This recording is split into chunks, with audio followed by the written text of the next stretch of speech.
If you've ever wondered why it is that former Congressman Trey Gowdy and Facebook CEO Mark Zuckerberg sound just like Marvin the Martian from Bugs Bunny, we have a guest today who has the answer to that question. Next on AM 1480 WLEA, the Newsmaker Show. Here's Brian O'Neill. We have a lot of important questions like that, Doc. Well, good. Let's start out with the state GOP chair. Joe Sempolinski, the Steuben County Republican chairman, and Mike Healy, the Allegheny County Republican County chairman. They are for Nick Langworthy, the Erie County Republican chairman, taking over for state Republican chairman Ed Cox. How do you think this is going to play out? Well, every day I'm getting announcements or emails from another county chairman or chairwoman endorsing one or the other. And at the present time, first, a lot of people thought that Ed Cox would simply step down after the losing the seats in the 2018 election in Congress, and then the tremendous losses in the state Senate. I could see where Ed might say, well, it's time for somebody else. But he apparently is not. And he is getting some support. Well, he's getting support from the downstate counties. And Nassau, Suffolk, Westchester have come out in support of him. And what our listeners should know is this is a weighted vote.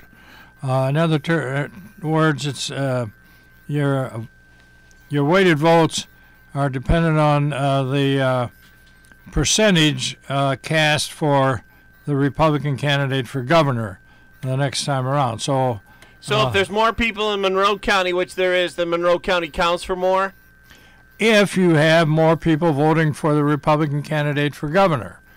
So that in some of these elections where the Republican candidate is a total disaster, some of the smaller counties actually gain in terms of the number of the weighted vote. But, and again, I'd have to go back and look at all these, but Nassau County and Westchester County, you're carrying 6-8% of the vote there. Erie County, I would guess you got a pretty good chunk there too, in terms of the Republicans.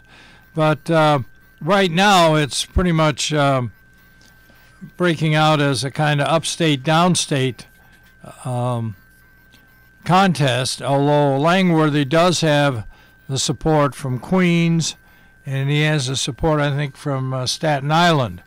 So there's a couple of New York City boroughs where he's got some support, but how many Republicans are voting in Queens, I'm not certain the weighted vote there is that great. However, Staten Island is a fairly heavily Republican area, and so that's some support. Right now, according to my friends who's been watching this fairly closely, Mr. Cox can count on about 28 to 30% of the weighted vote, and that's obviously not enough to carry the majority. So you think it could go to Langworthy? I think it's moving that direction, yes. The state Republican chairmanship. I have a quick question about Cox. Yes, sure. Where did he stand in the whole John Flanagan versus Senator Kathy Young issue? Well, that's hard to say. I didn't see him getting involved at all in that particular issue, and I think given some of his other comments, he listens to Flanagan pretty closely, suggesting that they've already picked a candidate for the 57th Senate District, and that's Mr. Borello, and apparently I know Mr. Crandall called him, and Ed says, I guess there are two candidates out there, and so we haven't heard much from Ed on that particular point. But he's in the Albany, New York City circle there, and that's where Flanagan, I assume, plays heaviest as well. And that's one of the things that's hurt him a lot, frankly. Although he comes upstate, we've had him in Erie County and Livingston County. You mean Ed Cox hurts Ed Cox a lot? Yeah. I mean, he's around. Don't get me wrong there, but he kind of listens to the folks in the downstate area, and they're not speaking for a lot of the Republicans in New York State.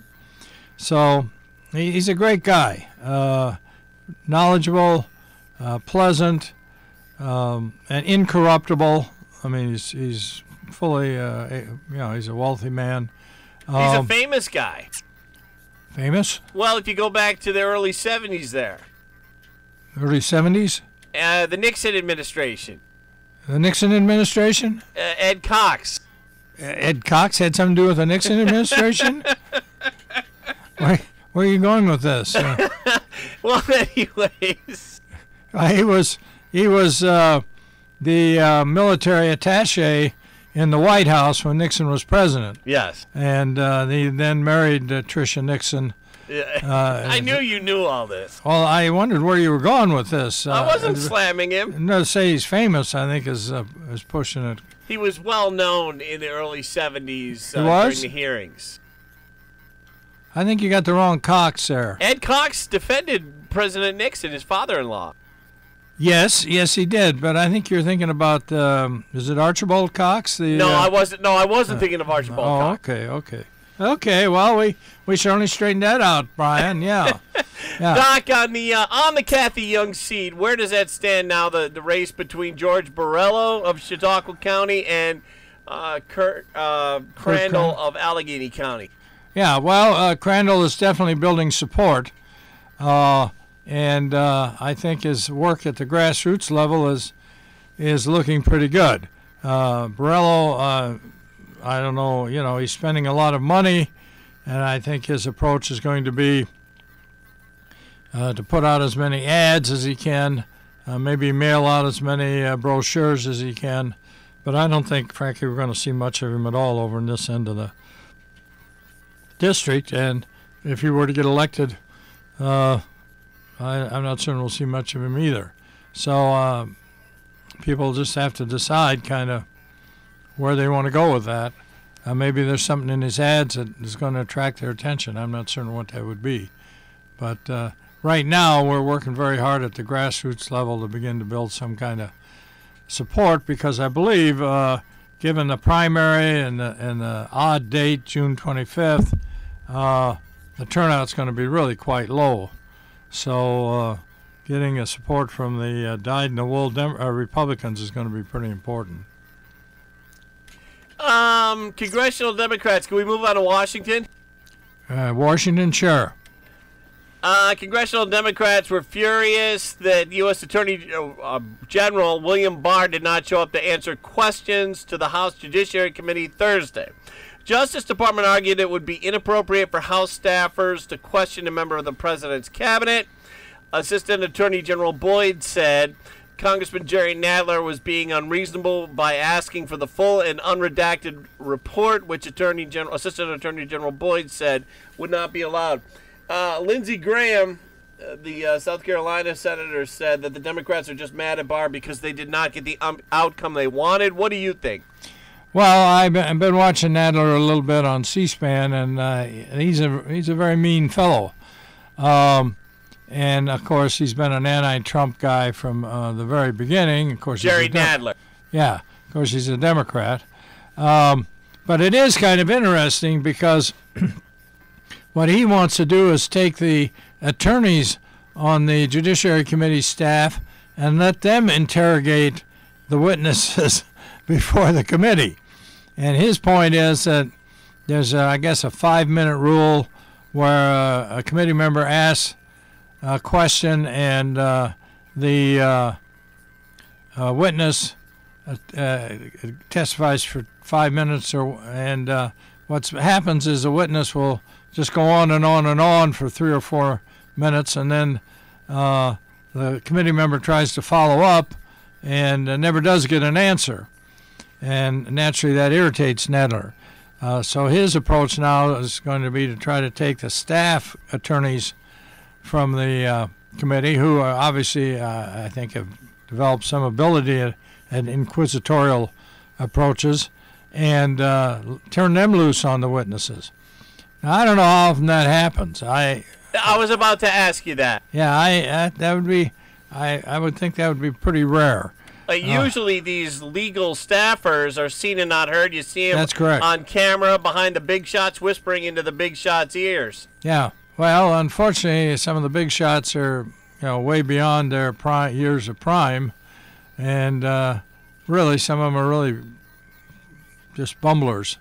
And obviously, I think they don't have the sharp questioning skills that these attorneys might have.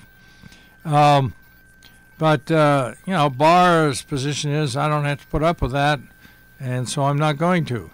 And you might recall during the Obama administration, Senate committees tried to bring Eric Holder in for the discussion of the Fast and Furious effort he undertook as Attorney General by giving one of the craziest ideas to come out of an administration, giving weapons to drug dealers, drug cartels in Mexico, and I guess the idea was somehow they're going to trace them or something. They ended up killing one or two American border agents or drug people with the guns that we had given them, and obviously. It's a real boondoggle, and but there's no scandals in the Obama administration. No. Well, because Holder wasn't about to testify, and then of course Lois Lerner, I think it was Lois Lerner anyway, from the IRS, just took the Fifth Amendment when she showed up. Now, obviously, Barr can't take the Fifth Amendment. They're not accusing. Well, maybe they are accusing him of a crime because Nancy Pelosi thinks he has lied to Congress, huh? Yeah, House Speaker Pelosi says, she keeps saying it, the way CNBC reports it, and that's not a conservative outlet, the way CNBC reports it is she kept repeating, it's a crime to lie to Congress, Barr lied to Congress. CNBC reports reporters pressed for specifics, and Pelosi just kept repeating the line that Barr lied to Congress, but no specific examples. Yeah, well, Nader was throwing that out, too, that he's been lying, but the fact is, I don't see why you can't lie to Congress. The only problem is if you're under oath. Now, if he's testifying under oath, now you have a perjury issue coming into play. But I'm not certain he is testifying under oath. And so he's free to lie all he wants. Frankly, that's not a crime as far as I'm concerned. Doc, presidential frontrunner Democrat Joe Biden poo-pooed China this week. Did you hear about that? Poo-pooed China? Well, basically, Why? He was asked about China being an economic threat to the U.S., and he went on saying it is absolutely not. That's a bunch of nonsense. I think the Chinese have been, ripping off a lot of our ideas, our industrial processes and things of that sort. And, of course, that's what the Trump administration is unhappy about, as is a lot of private industries. On the other hand, in terms of being an economic power becomes equal to that of the U.S., I'm not so sure. Biden may be closer to the truth on that. But there's no reason we have to stand around and allow the Chinese to flout the rules of fairness and international trade, frankly. And that's what the Trump administration is saying, and a lot of people agree with him. So I don't know where Joe's going with that. Washington, the Free Beacon, had a reporter who put up on Twitter that Joe Biden's campaign are physically blocking reporters unnecessarily when reporters try to ask Biden a question. Yeah, it could be. I actually have a little knowledge on this one. Well, share it with us. I know a reporter who works for Fox who's from Delaware, used to work here. Oh. And this reporter told me once, this was where he started. Then he went on to Delaware, now he's at Fox News. Anyways, this reporter said to me once that Joe Biden's handlers hate it and this was when he was in the Senate. Right. Hate it when you ask questions without preparing or going through them first, because Biden is able to say anything, and the handlers can't stand it. Right. What do you make of that, and what do you think people think of that side of Joe Biden? Because it seems like a lot of Democrats like him. The Republicans criticize him because he has his faux pas. But what do you make of that? Well, I think the idea of having questions cleared before they are posed to Biden is a safety device that his handlers really are going to become very attached to. Because the fact of the matter is, as I was saying, I had one of my friends working in the Secret Service, guarding the president, guarding the vice president, and Biden, of course, who's a senator from Delaware, and would say, well, I think I'll take off this evening and run over to Delaware for a few hours. And the Secret Service would say, you just can't do that. We've got to have clearance. We've got to have protection. We've got to have people at the other end. And Joe wasn't about to handle it. He wanted to take off to Delaware, and so that's his style, and that's going to cause him serious problems during the campaign. Because he's definitely going to get questions that are going to catch him off guard, going to catch his handlers off guard, and he's going to say some really stupid things. And so go get him, Joe. That's all I have to say. Stacey Abrams joining the ticket. Bill O'Reilly thinks that Stacey Abrams is going to be the VP unless the far left wing of the Democratic Party undercuts Biden with some sort of surprise scandal. But he says O'Reilly says otherwise it's going to be Joe Biden, Stacey Abrams. Yeah, well, I think Biden didn't Biden already suggest he would pick his VP candidate early, which again I don't think is a particularly wise thing to do. But again, that's his business, and I think he's already been talking to Stacey Abrams, and she's already declared that she will not be a candidate for the Senate from Georgia. Democrats were hoping they could run her and maybe hold on to that seat or capture that seat, I guess. But that might be a hint that she's looking at a VP spot there in terms of the race. And I don't know how that's going to work out. I frankly don't have much use for her. I mean, all these claims about voter suppression and such, I mean, it all gets pretty old after a while. But, yeah, that could be the combination. Doc, Hillary Clinton says she's living rent-free in President Trump's head. And Hillary also says that if a Democrat said what Trump said about Russia, Hillary says if a Democrat said China should find some Trump emails, that Democrat would have been in big trouble. Conservatives argue that Hillary Clinton's taken Trump out of context. What do you make of it? Well, it's interesting. Hillary's once again trying to get back into the dialogue here, and when I think most Democrats would wish she just went away. I'm not certain that she's all that pure either. When you take a look at all the Mueller investigations and information they have. But